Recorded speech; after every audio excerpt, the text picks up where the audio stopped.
May I have your attention, please? The show starts in 10, 9, 8, 7, 6, 5, 4, 3, 2, 1, go. Hey everybody, and welcome back to the Kryptonite Show. Your host Superman in the house, and today we're going to do something a bit different. One Nation is on the rise in Australia, and of course we're a big supporter of that positions that they hold, and of course we're excited about this. So as a general commentary, you know, we've had a general moving of the left of social policy from a lot of parties that were traditionally socially conservative, moving over to the left for various reasons, but basically just getting taken over with a lot of the indoctrination and pressure in the mainstream media, education, and of course the political parties that are on the left that have been pushing that for the last couple of decades. And it looked like essentially the social conservative governments started moving to the left for, like I say, various reasons, and that's kind of what we're seeing. Now we've seen the rise of One Nation, obviously on reflection of the terrible economy being run by governments on the left, and of course also the terrible, horrific experiments that they've played with multiculturalism, essentially in Australia, New Zealand, Canada, Europe, UK, you name it. It's been a pretty bad experiment. And so we're seeing the rise of socially conservative One Nation, which is exciting to see. And as a social conservative myself, I'm elated by it, and it's fantastic. I'm really happy that a lot of Australians now have a voice that are socially conservative, and we'll get back to decency, normal policies, common sense, and things like that will prevail rather than the madness we've seen from the left. And so it's really exciting. So we're going to cover a bit of the news around One Nation. We'll probably do this on a regular basis, because this is only the beginning, I think. This is only the beginning, and we're going to look at how strong the results are in South Australia. The first place, obviously, they're going to Farrer next. I think New South Wales after that, and onwards and upwards there until the federal election in, what year are we now, 26 and 28. So I think it's about May 28 expected. So that's pretty exciting. So we're going to talk all about that and look at the poll results. We're going to look at the election results, and we're going to look at some people's opinions and get into some of that. So this is going to be a bit of a fun show on the political front here. And man, this is just the beginning. It really is exciting stuff. And of course, we're seeing this trend happen a lot of places. So very exciting. We got Taxi in the house there. Hey, good to see you, Taxi. Go super. I appreciate that. Big shout out. So let's get it straight into it. Without further ado, if you're new to the channel, of course, don't forget to subscribe. We're on 3 YouTube channels and on X at the moment. But we may very well start streaming on a lot more platforms, so stay tuned for that. Some platforms, of course, don't have free speech. They're pretty much controlled. Facebook probably comes into mind, so that there will probably be limitations. But anyway, a lot of the growing platforms are the freedom platforms, so we're going to be quite happy with that. All right, let's get into the One Nation here. Now, we're on the official account here for One Nation Oz. It's One Nation Oz here on X. And we've got a lot of key issues over the last sort of 24, 48 hours that One Nation's been focused on. So we're going to talk about that, especially around, the average Aussie, the working class, blue collar, white collar. I mean, it really is exciting where One Nation is leading. And look, a lot of the stuff is common sense, but unfortunately, the Liberals and Labor in Australia, and as in many of the West countries, have just gone down a crazy road for many reasons. And now we're not going to get into all that. We just want to look at where things are growing from here. So let's get into all that. We've got working Australians are turning to One Nation as support surges nationwide. The message is clear. People want real change. So let's have a look at the Oz poll here and have a look at some of their recent pollings over the last couple of days. So this is all the way back to the 22nd, just to see some of the flavour of how things are changing in Australia and people are waking up. And I think that there's a lot more of Australians that will end up supporting One Nation, given a few things, a few dials turning up. So we're going to watch that grow. So, on the 22nd, we had the New South Wales federal voting intention. Now, remember, the number of people in the sample is always important. We've got 2,500 in the sample, pretty decent sample group. At that time, a couple of days ago, so that's, about 3 days ago or so, we had the Labor at 29%, down 4%, One Nation at 26%, picking up 9 points, so percentage points. We had the Liberal MP there, 21% down 3%. The Greens down 12% flat, and then the others there, 12% down 2%. So One Nation was picking up big time in New South Wales.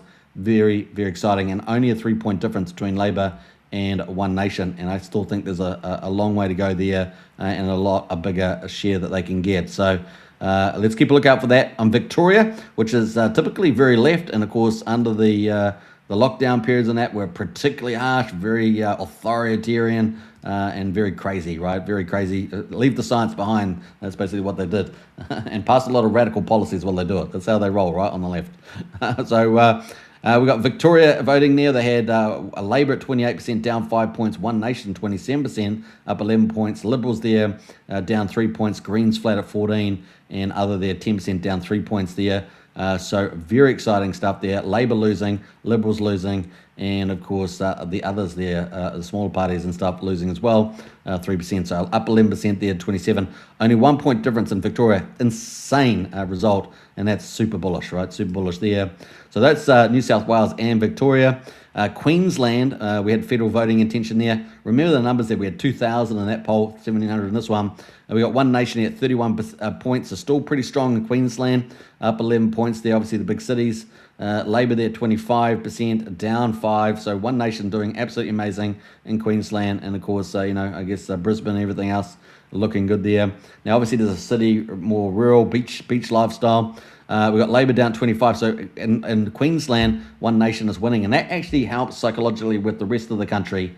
So it's very, very cool. Could be a great place to build a national vote from. Labor there 25%, down 5 points. Liberals down at 21, down 4 points. The Greens at flat at 12 points.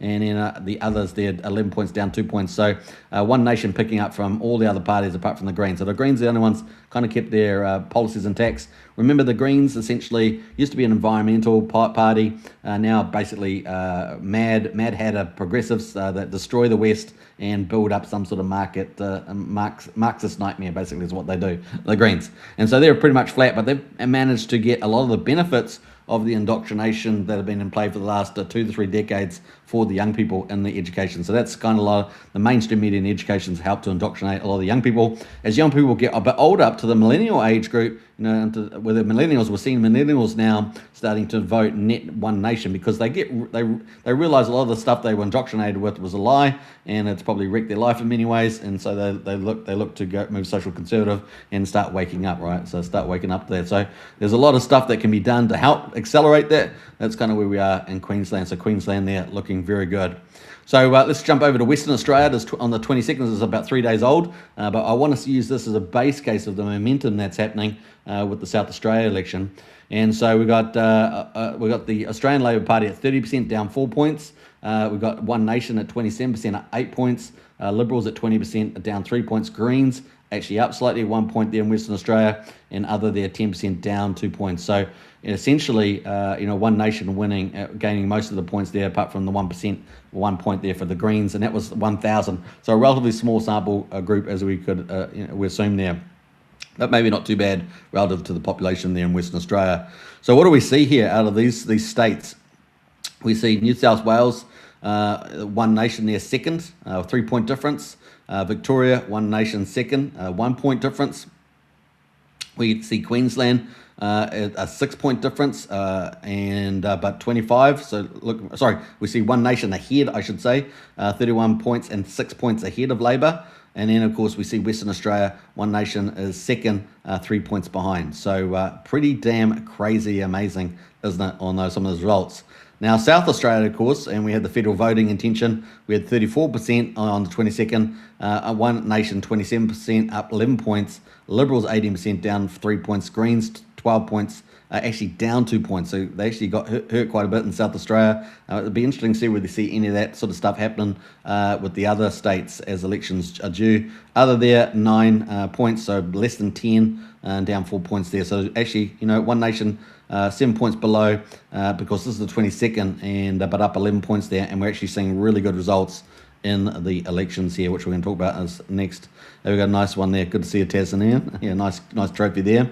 What else there? We've got federal voting intention inner. Now I'm going to show that this is still where a lot of the Labor are still picking up their votes, is the so-called middle upper class elites there, but actually you'll find that a lot of those people end up being quite stupid.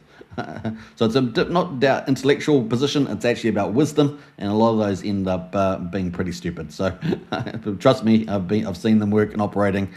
So yeah, been in that echelon, I know what we're dealing with there. So that's kind of a lot of stuff there. Smart people, but lack wisdom, and also I would say lack a lot of empathy as well, and they believe in a lot of these radical ideologies which are pretty terrible, and they make end up being not very caring people in that regards. Don't really think about people that are in the working class, for example. They like making policies for them, but those policies typically make their life worse. So we got the Ozpoll there on the 22nd, federal voting there, we had 30 points and 28% points for Labor there, so there's a 2-point difference, which is amazing, right? And that was 3,000 a sample, so a really good sample there, national-wide poll, plus or minus 5. Now, that bodes extremely well for the potentiality, along with Liberal support, to outdo the Labor and the Greens there. So that's going to be fascinating to see that come up in 2028 for the election. So, and I think momentum's just moving forward. Labor government's facing more bad policies and corruption issues.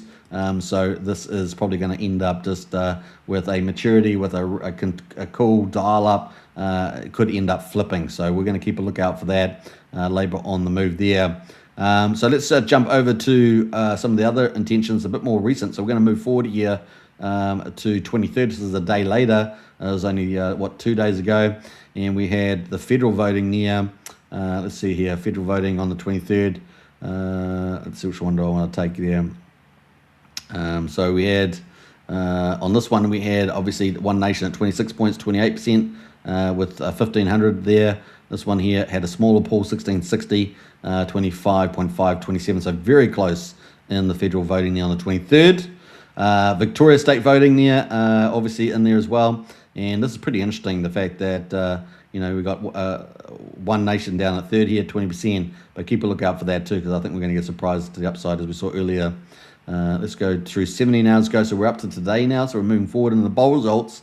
We got new federal voting intention 17 hours ago, 29% on Labor, 27% on One Nation, still gaining at 1 point, Labor down 1 point, so pretty awesome. Independents there, 6%, so independents are certainly playing some roles in some places in terms of influencing the outcome. And then we get up to the 2 hours ago, we had a new federal poll here. Labor 31% up 1 point, One Nation 24% up 2 points. The poll here pretty small, only 1,000 on this poll, so pretty underweighted there. Liberals there 24% down 2 points, Greens down 1 point at 10, and other down 2 points there as well. So One Nation still gaining 2 points on this one here, and of course two party preferred there. Let's see where we're going from here. I think we're almost there. Obviously, there's a split between women and men. Now, in my view, women first got the vote in the West in New Zealand. And of course, that was basically, I think it was 1893. So it's been about 132 years there. And essentially, women have helped destroy the West. I mean, that's the frank truth of it, particularly from the 60s and 70s, sexual revolution, feminism, radical feminism, all that stuff that came out of the ideological play. But essentially 132 years. And who else could destroy the West, the European West? Well, apparently it was the woman. The woman could do it. And that's essentially what we've seen happen. And that is an acceleration right now. So that's going to be pretty interesting where that all drops. And good luck to them. Good luck to them, as we could say. We've got the woman there at the moment. Labor at 29%, down 2 points. One Nation at 24 points, up one point there. We've got Liberals there to 19, flat. Greens 17 plus 4. Now the Greens, of course, have benefited from all this radical indoctrination over the last couple of decades in the West. And of course the mainstream media, education, all being taken over, and of course the deep state as well. So what is the deep state? Deep state's what happens when governments get into power, particularly left. And they hire a lot of people. They fatten all the administrations up. Of course, Labor in Australia's got the biggest out of all the West, as far as I recall, in terms of the state there, and they take over the whole system. So you have democracy but it gets overdone by the state system as they leave behind all the ideological people in all the key positions. And now we've seen them expand to the police and the military. And so you have all this stuff taken over, and you're wondering, why doesn't anyone do anything? Well, it's because they've taken over the whole system, and you've got democracy is almost in name only. Obviously, we still have a vote left, and that's kind of the last bastion that we have. So if you're ever going to make a big change, you've got to do it with the vote. That's the last thing left, because they've taken over the rest of the system, as we see. So, and then they just pass in a radical ideological Marxist, sort of globalist, leftist ideologies. We've seen that play out, and they destroy the West, right? So here we at the moment, we got women there at the moment. Let's look at the men. So the men at the moment, One Nation, 31%. So, women, it was 24%. And it's great to see the woman numbers increasing. And that's very positive. Particularly happens as women get older too. They realize actually a lot of the stuff they got taught was actually a lie. And so they end up moving more socially conservative sometimes. So at the moment, though, men really leading the way here. One Nation, 31 points, up 3 points. Labour at 30 points, up 1 point there. Liberals down 1.19. Greens at 9, down 4. Big loss there with the males. Great to see that. Obviously, the Greens just bunch of absolute radical crazy nuts, and there would be not much left of the West if they had the access to power, right? They've got independents at 6%, up 3 there as well. So some people still not quite in the One Nation camp possibly, or some of these other camps, and they've still got their own pet little things. So they go in the other and the independents, right? It's kind of where we land there. So that's kind of it. Now, what's really interesting is Generation Z, the young generation. You've got Generation Alpha, etc., the millennials. And at the moment, we're seeing Generation Z there, 32% Greens, which is this is all part of this indoctrination, right? So this is why they vote this young, and they get easily to manipulate. And this is kind of where you get the Greens right there in the education. And that's all deep stated, right? All taken over by all the governments that leave behind all these progressives. So basically progressives there control the system, and they end up getting indoctrinated kids, right? So the poor kids are always the victims there. We've got Labour there at 32, up 32%. We've got One Nation down 10%. So it shows you the challenge that's there. Now, obviously, the Generation Z are the victims of all these radical policies from Greens and Labour and the Liberals, which they've been following too. And so at the moment, 1 in 10. So there's a lot of work to be done with Generation Z and de-indoctrinating them with Marxist globalist ideologies, which are destroying the West essentially. And so that's kind of where we are right now. Independents down at 6%, Liberals at 10%, other at 10%. So there's quite a lot of vote to potentially pick up there as well. So we're going to see how that goes. So there's always got to be strategies into these deep indoctrinated age groups. And so we'll look out for that. Now, funny enough, in American places like that, we're actually seeing Generation Z, a big chunk of it starting to go more conservative. So, will this follow that trend? That's a question. They've got a lot of different things to make that happen. So it's kind of where we are right now on the federal polls. So nice polls there from Oz. Oz polls seem to be pretty accurate in South Australia, so it's been pretty good. So yeah, working Australians are turning to One Nation there, and you can see some of the polls. Now, obviously, some of the leaders there, One Nation now is a real opposition in South Australia. We know this. We know this is that both political parties attack One Nation on the same days on the same issues. The Uni Party is a cartel which would be outlawed in any place. So that's the Liberals and the Labour and the Greens, of course. And because the Liberal Party got taken over by progressives, and they also wanted to move left to the progressives to get all the elites from the cities to, try and get them on side, all that sort of stuff. So pretty bad. Socially conservative people, all the people voting are like, what the hell's going on every time? But they got no other choice. They kept voting the Liberals. And of course, it was just a pointless thing. It was the Uni Party, and we saw a lot of betrayal happening from the Liberals. So One Nation had to rise. There had to be a true socially conservative party, and this rise will also mature the One Nation party as well, because it's moving into bigger numbers, reflecting bigger voice, and so you'll see a lot of maturity happening there, which we've already had signaled as well as it gets bigger, right? You've got to set up a lot of checks and balances, all those sort of things as we go.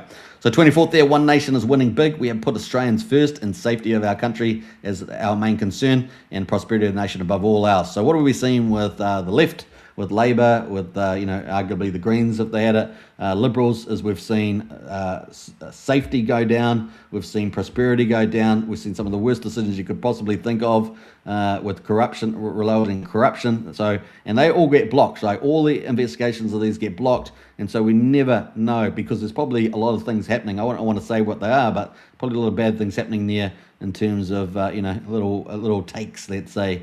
So the system covers it up, right? System covers up its corruption there. So 23 Hours, Paul Hanson and One Nation have always said Labor's economic approach should take Australia down a ruinous path. And of course, that's obvious stuff, guys. The stuff of the left, the Labor Liberals, was all obviously bad for Australia.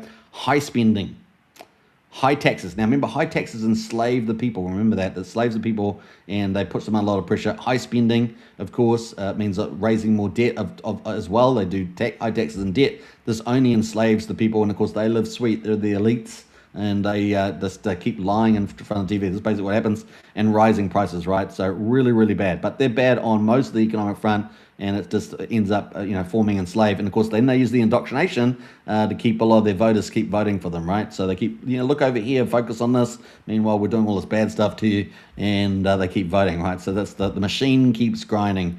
Now, Australians are starting to feel it though, and it does get to a point where it really does get tough. And then, of course, is there another opportunity? Is there another alternative to save the day? Well, it turns out One Nation is coming through the middle there. And they're turning away. So there we go. One Nation is the only party consistently holding Labor to account on the economy while putting forward practical policies that lift living standards and back everyday Australians. And of course, we see that with Labor when they stand on TV, they're just basically telling you a lie in front of you, and apparently you're supposed to believe it. So I don't know. It's pretty bad stuff there. So that is some of the stuff coming from the X count there. We've got more stuff happening, of course, around the Australian result, which in South Australia, we're going to look at that. Let's talk about South Australia. By any measure, it was a success, especially given where we started. Now, it's actually a big success than people even thought. Like the mainstream media did a very bad job covering it, and actually it's a very, very good success in both the upper house and lower house here, which we're going to talk about in a minute. But pretty exciting stuff coming from results there, and I think you're going to see that really, really grow. So let's get back into some of the other last updates here. Now, obviously, One Nation's been battling some issues actually in the Australian government there. So obviously around the economy, Labor's also moving to phase out cash. Now, if they move out cash, think about it, you're completely locked into the financial system. You really won't have a lot of options. So and so that's part of the control. It's all about control at the end of the day, and cash still matters. Yeah, it means matters in regional communities, it matters across key industries, and it matters for older Australians who rely on it. So as soon as a cash society comes in play, you're really stuck in the system. Think about that. You really, really are trapped. So you might be okay if you sit around and don't cause much trouble. But of course, remember, they're going to keep taxing you, keep going into debt, keep grinding you. So you really don't escape that much. And they pass all these laws, laws by 1,000 cuts. That's what they like to do with the old Labor and Liberals. They pass more and more laws. The deep state they leave behind makes all these regulations and laws. They really do you over time. So we should be protecting it, not phasing it out, says One Nation. So I think that's probably a pretty good idea there as well. Australia is one of the world's biggest gas exporters. So why are Australians paying more? Questions need to be asked and answers need to be given. Of course, the answers are always typically, deflecting answers that we see in the government. The debate over gas exports is heating up with the growing calls to ensure Australian benefits from their own resources is the other thing, right? So all the net zero policies, all expensive, all not for self-sufficiency, and it leaves Australia exposed every time there's some major conflict, right, for whoever decides to start those conflicts. So a big problem there. So this all needs to be fixed up, but you're not going to get the Labor and Liberals fixing it. It's going to have to be someone new, right? They had decades which have only destroyed Australia and other countries in the West, and so it's time to fix it up. So we have the same issue in New Zealand, and so it's a big deal. We have the policies to make Australians prosperous, healthier, and restore our national identity. And national identity is worth a lot, right? So Australia, of course, has to protect their identity. New Zealand has to protect theirs. Canadians should protect theirs, but instead they're being replaced, right? They're being replaced, and they're being told a big fib. So and it's all about majorities, as you guys know. Majorities rule. So majority cultures rule in a multicultural society, and that's not fair. So it's not about multi-ethnic societies. That's a different topic, but actually culture, right? So culture is very, very important. There are good cultures, and there are bad cultures. There are original cultures, and there are new cultures that come in, And most of the big cultures that are coming into multicultural West are all the largest people groups of the world, and so there won't be any domestic cultures left. There'll only be the large people groups, and that seems what the elites and the Marxists want to happen, and rule the masses by enslaving them with debt. So it's a pretty nightmare outcome where these parties want to take us, right, with the Marxists and the globalists joining together as well with some of the worst cultures in the world aligning. It's basically the coalition of the darkness for sure. So it's great to have parties like One Nation rise up for the average Joe and protect identity as well. The Department of Climate Change is a bottomless pit of taxpayer money with spending buried across multiple state and federal agencies. Scrap it and the money goes straight back to Australians, real family tax cuts, cheaper fuel, and scrapping the beer tax at pubs and clubs. Life should be easier, not harder. With One Nation it will be, and you'll get your Australian way of life back. You know, Australia was called the lucky country. It's easy to destroy countries, and that's what the Marxists and globalists do in the Labour, Greens, and the Liberals and the parties. So there is time for change to happen, and people feel it, and they've got no voice, right? They get frustrated, and more people realise that they're being done over time, and it's kind of what we're to the point we're at now. We're at this turning point in the West, so it's going to be interesting to see, and of course, One Nation offering that opportunity. All right, so that is where we are right now, and with the old One Nation, I think we got 1-2 more things to talk about. 46 minutes ago, we got a new result here. Labor has become the party of the rich, the entitled, and the billionaire class, and this polling proves it. They don't stand for battlers or working Australians anymore. If they cared about battlers, they'd start by cutting the fuel excise. They won't. They'd rein in reckless spending to ease housing pressures, but they can't. They'd back the productive backbone of this country, like manufacturing and mining, but the wealthy elites don't want them to. So, you know, Australia is so lucky; it's got so many resources that it can add value to, and of course, it's been abused by the net zero approach to so-called climate change, which, you know, is generally considered fake by most people with just a basic look at the data. And so that's kind of where we are. So they're back the productive backbone of the country, like the manufacturing and mining. So Australia should be really wealthy. And what's the other thing we've seen in Australia? High taxes on personal taxes, right? So it may be relatively low compared to GDP, but it's actually high on personal taxes, right? So that is an issue, right? Why should Australia be in that situation? Now, obviously, it gets offset partly due to the higher wages that we get in the society, but actually, it's still a big deal with those taxes oppressing, and so that's a big deal there. But the wealthy elites don't want them to. They just love being able to take your money and deciding how to use it ideologically, right? And so you don't have any control over that whatsoever. Apparently, they're smarter than you. That's what they think. They think you're smarter than you, which is the most ridiculous, because they're actually some of the dumbest people you've ever seen out there. When I say dumb, I mean incredibly unwise, but some of them are actually quite bad people too. So you got a bit mixture there. Immigration benefits the wealthy, not the battlers struggling to afford a house. Labor loves immigration because it makes their backers rich. Yeah, there's a lot of reasons why they're doing immigration, and one of them apparently is to get rid of the Australians that built Australia, or at least modern Australia, right? So modern Australia there. Labor have been turned their backs on Australians. In One Nation, they're stepping up for the workers, the battlers, and those doing it tough. We'll cut fuel and electricity costs by scrapping wasteful bureaucracy and lower taxes. We'll rebuild the industries that made this country strong, and we'll restore Aussie values that put everyday Australian first. Now, Aussie values are really important, obviously, because some of the cultures you're bringing in have got bad values, right? They do lots of bad things. We're not going to go into that. You guys know a lot of stuff. But this is the really key there. But why should the domestic culture give itself up for a whole ton of other cultures which already exist and flourish everywhere else around the world? Because basically you're just heading your culture to extinction.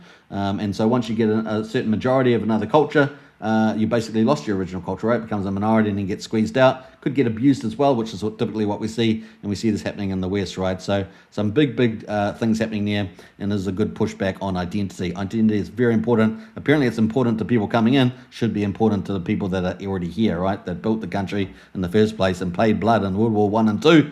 You would think it'd be quite a big deal. So that is some of the big stuff there from One Nation, some pretty cool stuff. Let's jump into some of the South Australian results. We've got Alexandra in the house there. Hey, let's go. Good to see you, Alexandra. Great to see you there. And welcome to the chat. So kind of cool stuff happening there. And yeah, looking very good there. On the old chat there. Maybe he's on the wrong chat. I don't know. Who knows? And yeah, so very cool. We got the state Australian elections, so we're going to get into all that. So let's do that quickly. Just going to check a few things up here. So let me look at this numbers. So these are some of the. This is the site for the Electoral Commission, and we've got some good stuff happening there. So look out for that. And good stuff. What's that? What else there? Getting. Let me see here. All right, so we got at the moment, so the Electoral Commission numbers are very provisional. So when you're on the site, you've got to be careful because the results really are weird. So Tasmanian announced their change is coming. It certainly is coming. Very cool. So we've got the Electoral Commission results. These are provisional, and so they're very behind the times. So a lot of these numbers are going to change quite dramatically at the moment on the Electoral Commission side. So we've got statewide results at the moment. So that's sitting at about 23.9% for votes won for the Legislative Council results, right? So here I'm down on the second tab here, Legislative Council. So the upper house, and then we've got the House of Assembly, the lower house there. So we've got 23.9%, pretty amazing result, right? Come on, guys. I think it was down at like 2% or something, 3% or something, or maybe 5-6% at best, and now we're at 23.9. So amazing results there for the upper house. So pretty crazy stuff. We've got Labor at 37.4%. Now there's no big deal about Labor winning. Everyone knew Labor was going to win again because the battle was between the decline of Liberals and the rise of One Nation. So there was no surprise there. Now, the big thing is that Labor has actually lost a couple of percentage points, right? So they actually have been impacted by One Nation, and I think that can be even bigger. I think we can even get more votes from that, guys. So I definitely think that's something that we're going to get in the future. And so, yeah, I think that's some pretty awesome stuff in the space there. Now, let me just get to some of the other stuff there. So obviously there's a few seats to be won there. I want to get to, where's my post here that I had on this? Let me jump over here. So at the moment, this poster here on X says in South Australia election, One Nation have won 3 upper house seats, confirmed 1 lower house seat, 2 that they are likely to win, and 1 other that they're very close. So we're talking about 4 seats, right, potentially happening there, right? And if we go to the 6 News Australia site here, we can actually see One Nation here with 1 seat for the lower house. And so that's got sitting there, but we could end up winning 4 more there. But some of these other seats may end up flipping too. So some of the ones that are locked in may end up flipping there. There's definitely a couple of Labor seats that may flip, and that's the big upsets there because we've still got a lot of late poll boxes being counted. They're kind of going to take several days to do. We've also got as a result of that, we also got preference votes and first preference votes. So a lot of these ones could move around a lot, right? So looks like the upper house looks like 3 seats. The lower house could be 4 seats, and there's definitely 1 or 2 that are up in arms there as well. That's why I've got 5 or 6 seats, and so those seats are in McKillop. You'll have to excuse my Australian here, but we got Aboriginal here. We got Ngarrindjeri. You have to excuse me there as a Kiwi, and I got Naranga there. That's a bit easier to say, Naranga, and then we've got Hammond as well. So those are all pretty exciting at the time. This is a couple of days ago I put this out. And of course, we also had seats like Light, right? So Light was another seat with Alex Banks there that looked like that could flip. And so that's still to go out. We've got lots of boxes being counted. Preferences got to be counted. So these numbers are going to change a lot here with this. So these could be the upsets, could be flipping. We may not know until the end of this week, if not next week, because it takes so long to count all these things.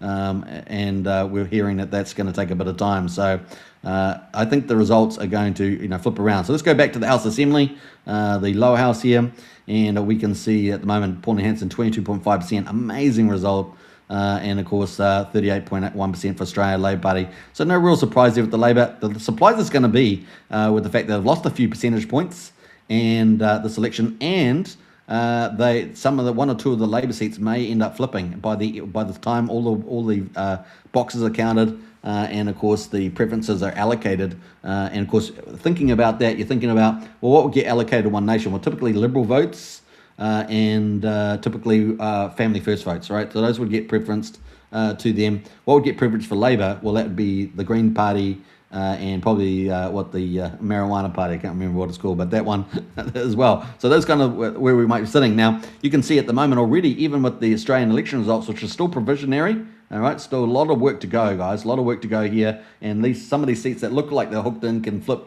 away once all the votes are in, right? All the preferences as well, and all the boxes are counted, right? As I understand, those boxes are going to take a lot of days to count. Pretty intense there, particularly on the marginal seats, right? They take extra care. So it looks like we've got 4 seats currently sitting in there at the moment, and this could, flip around. So, and there's still 1 or 2 other seats like Light that may make it in there. So we're excited about that, but you got to just be patient, and that patience takes time, right? You gotta be cool, calm, and collected. But what a result! Fantastic. Now this is a preference system, right? Imagine if this was pure first past the post provisional system on the House of Assembly.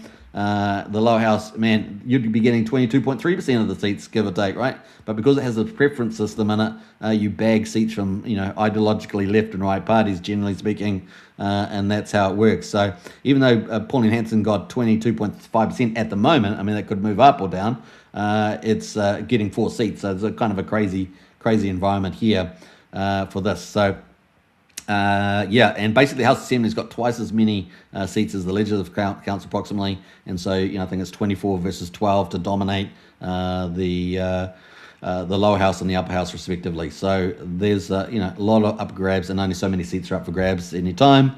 And of course, we've got a 4-year term and an 8-year term depending on which part of the bicameral system you're in there. So a lot of other things to take into account that we haven't talked about. So yeah, 4 seats currently at the moment. So we've got McKillop in there, which I talked about in Naranga, and Nadajura there, and I guess the other one there is Brandon Turton there. I think that is Hammond.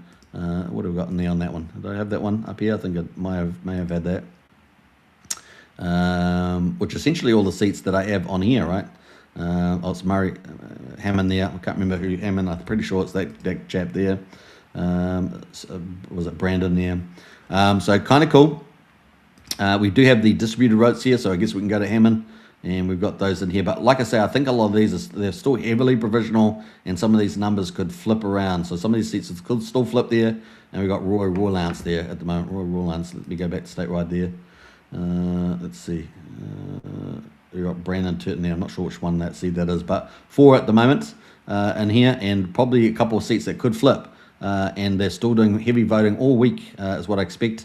And then preferences come in, and you can see these results are provisional, as it says on Electoral Commission here, and a lot of things could change here. So it's going to be fun to see. We've obviously got Light there with Alex Balance there, doing pretty damn well. I mean, this was the 4th biggest safe seat for Labour, and they almost lost it. I mean, it's crazy. They may very well lose it once the preferences come in, because as I say, the advantage there is the Liberal vote and the Family First vote there, preferences going through greater than the results from the Greens and the Legalised Cannabis Party going to the Labour vote there. This is unbelievable. This should have been an absolute safe seat, and it's almost been flipped, and it may very well be flipped by the time all the voting's finished, maybe this weekend or beginning next weekend, and as they count through all the boxes and the preferences there. So keep a lookout for this. All these numbers could flip dramatically, so yeah, exciting times. All right, so that's some of the stuff that we're looking out for. People were mocking, particularly Labour people were mocking, saying, only 1 seat. Well, it looks like we could definitely get 4 seats and maybe 5 or 6 seats, and maybe they'll flip around some of those seats. But what a huge result, massive result for the South Australia, and very similar to the poll results that were put out. So that makes a good match there as well, and makes those poll results I read out earlier for the other states looking very likely, right? Very likely. And if anything, they got more time for momentum, got more time to get the message out. And look, I think a lot of the One Nation stuff is just beginning. Imagine all the influencers that are going to rise up. Imagine all the online promotion. Imagine all the people on the streets and on the ground there. And once the messaging gets through to more and more people about where things are going, because at the moment, that's where it's heading. And also the fact that, the Labor government's just doing terribly on so many issues, and that is just going to keep going, because if you're doing a lot of bad stuff, it's easy to point out, and of course you've got some good solutions. It's which is easy to do. It's so easy to run a lot of this stuff, and they do all these terrible things because they're heading in the wrong direction, right? We've got Craig in house. Hey, Craig, great job, Superman. I appreciate that. Thank you so much. A change is coming, says Texanian. Absolutely is coming there.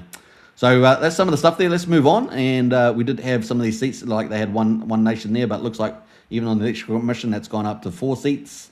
So probably win 3 seats in the upper house and 4 seats in the lower house at the stage. But there's a long way to go, guys. The boxes are all still being counted. They're spending like all day working on counting even 2 boxes. They've probably got 10, 15 boxes, depending on the electorate, and then they've got to associate all the preferences as well. So numbers can move around a lot. So that provisional is truly provisional on election there. So keep a lookout for that. It's, One Nation looking super strong, and there's a lot One Nation can do with its electoral machine to ramp itself up 10x, way bigger. And of course, the momentum from South Australia is going to flow on into Farah, the by-election, into the next state elections. The machine's going to get bigger, confidence grows, and the people work harder, they do clever things, and before you know it, you're up and away even more so. And at the moment, Labor government looking terrible on everything. Everything across the board there. So perfect time, perfect and climate for that. All right, so we've got some cool stuff here. This obviously we talked about this, and this is in South Australia at the South Australia Party there as well with Pauline. We had some interesting stuff here from Anthony around the Hammond seat here, and this is probably alludes to much of what's going on with a lot of these battleground places that are currently locking in at least 4 states, electorates in the lower house, and that is one of them is Hammond, of course. Anthony Green here only a couple hours ago says the count in Hammond has been examining Early Keen's preferences. Not enough Keen float to Liberals to pass to Labor, so race looks like finishing as One Nation versus Labor. Election night count was Labor versus the Liberals, so new preference counts needed. One Nation's Robert Roylance heavily favoured to win. So locking in Hammond, so looking really good there is that. So some pretty cool stuff happening there. We've got Tanzania in there, nice one there. We got in close contest takes 2 weeks before the distribution of preferences is done. This is a very key point. This is the key point I'm making. Places like Light, for example, which was supposed to be a Labor stronghold, is almost and possibly could be flipped. It is that close, guys, and it could take a week or 2 before we get the final results. So we could see some more flippings and Labor actually getting hit, not just percentage, so maybe 2-3% losing of their vote, which means Labor got hurt and people are switching from Labor to One Nation, but actually losing electorates as well. That's a big deal, and losing seats in the House, right? So, and Anthony says, well, here in close contests, it takes 2 weeks before the distribution of preferences is done. Results will be delayed on current Vic polling because of no one getting more than 30%. Lots of results will be like AEC's Caldwell count, which was 3 weeks after the election. So just take note that it could take some time to get this all through as well. So exciting times for some of those marginal seats. So we'll keep a lookout for all those ones we talked about earlier, as well as Light in the South Australian elections there. And Anne here says the Liberal Party's decision to preference One Nation above Labor at last week's South Australian election has rolled in 2 seats in the upper house and at least 1 seat in the lower house. Of course, that looks like maybe 3 seats and 4 in the upper house and 4 seats in the lower house, potentially with 6 seats up for grabs, probably around that mark. Of course, we've talked about some of those Hammond, Light, etc. So pretty cool, but likely to win more after the final count, and that's the key part. So we could have at least another week in front of us before we set the final results, and some of these seats may very well flip, and they may be Labor Party dominant. We're talking about the most dominant, 20 points more in favour of Labor, and then losing those seats. OMG, that's an earthquake. That's an absolute earthquake. So pretty cool. The working class is upset. The white collar class, the blue collar class, they're under a lot of pressure. They've had to face the wrath of these bad policies from Labor and the coalition and things like that. Liberals, it really has been bad, and the elites in the cities just not relatable to all these other people. So it is now, they now have a voice in One Nation.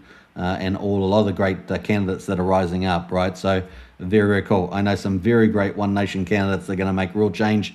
So the more of those people that get into power, the better Australia is going to be off, right? So, we've had to put up with the madness, absolute madness of Labor. Obviously, the Greens are just crazy, and the Liberals have betrayed the people in terms of the Conservatives. So it's great to see One Nation rise, and they'll mature, they'll develop, they'll grow as more good people float in there, more Australians, and that's going to be pretty exciting. So it's going to be really good. And finally, a voice of common sense is heard there, right? So pretty neat. And it's going to make Australia safer. It's going to make Australia more prosperous, and of course, actually more fair, which is what the left always says. Fairness. They actually make things more oppressive. So we're going to get more fairness, and people will have a go. Anybody, doesn't matter who they are, will have a fair go, which is going to be exciting. And of course, some of the stupidity is going to be fixed up with some common sense policies, which is exciting to see. All right, pretty exciting. As Proud Old Soul says, One Nation have gone from 2% vote in last SA election to 3 upper house and 3 lower house seats. Of course, that may end up being 4. We'll see, and maybe 6 of those are moving around. We're going to find out. Like them or not, that is a massive turnout in just one term. Shows to me the public have really had enough of the Uni Party, and that the LNP are dying a slow death, and so they should. They betrayed the people with social conservatism, moving to progressive left, and they let themselves be taken over. It's been horrible to watch. In New Zealand, we have the same thing. It's essentially the same thing. We have the Labour Greens doing the same nutty, crazy stuff, destroying the country, and then we have the National Party and the ACT Party get taken over by progressives. So all 4 parties are associated progressive. They're all crazy people destroying the countries, and it leaves where do you get your voice? Where do you get your voice from if you're a socially conservative person that wants to protect the identity and the prosperity and safety of your country, and you got these mad lunatics doing the exact opposite, and you got no voice because they control the state, they have the police, they have the army, they have the deep state, they run all the state departments, it's all rigged, education department rigged, you name it, the professional associations rigged, goes on and on. They've taken over the whole lot, and everyone else is left enslaved, right, living in the world. So it's fantastic having One Nation, and this is how important it is. This is how important a battle is. This is exactly what we're up against. So One Nation's rise is a godsend. It really is amazing. Now we're seeing this pattern happen around the West as well. So we see that happening, with a lot of countries. At the moment, we're getting a lot of wins all through Europe, with the more socially conservative governments rising through the Netherlands, through the Germany. It really is starting to happen, guys. So this trend, definitely a global trend as well. But people, are trying to defend the West. They're trying to say, hey, look, you're turning this place into a basket house. We want it to be the safe, prosperous countries and Western civilization we've always had, but instead you're turning it into some crazy house. And so it's about time, right? About time. So I hope you guys are excited about that. That's my coverage at the moment on the Australian One Nation's rise. It is glorious. I think it can only go up and up from here. And I think, if 2 or 3% was won in South Australia, what percentages will we won in other states? And we saw those polls earlier. It's looking very encouraging that not only the Liberals are bleeding out votes, but Labor is too. And I think that's probably going to just increase as we move forward, especially with Labor facing many of the outcomes that they put in with their policies. All their policies are crazy. They're just crazy policies, and their outcomes are terrible. So they really need the mainstream media and the education system to pump in the nonsense to keep people from abandoning them. But I think they're at a turning point now, and with One Nation's rise, they're going to lose more and more votes as we move forward through these elections, through to the federal elections in 2028, probably around May is my guess there. And at the moment, it's looking very positive that One Nation could end up with the support of the remaining Liberals or whatever, end up being the government. So that's looking very real, with about 2 percentage point differences right now. So we've still got a bit of time between now and then, but with all these state elections, momentum grows, and it's exciting where we're heading. So hope you guys enjoyed the coverage. All the best to everybody out there. But finally, common sense hopefully coming back to politics, and out with the madness and in with the sanity. That's all I can say. Hope you guys enjoyed the show. If you love politics, I will be doing a few more shows on it as well. Obviously, I cover economics and crypto and stock market, but we will be doing some political coverage going forward as well. All right, take care, everybody, and I'll catch you in the next one. Bye for now.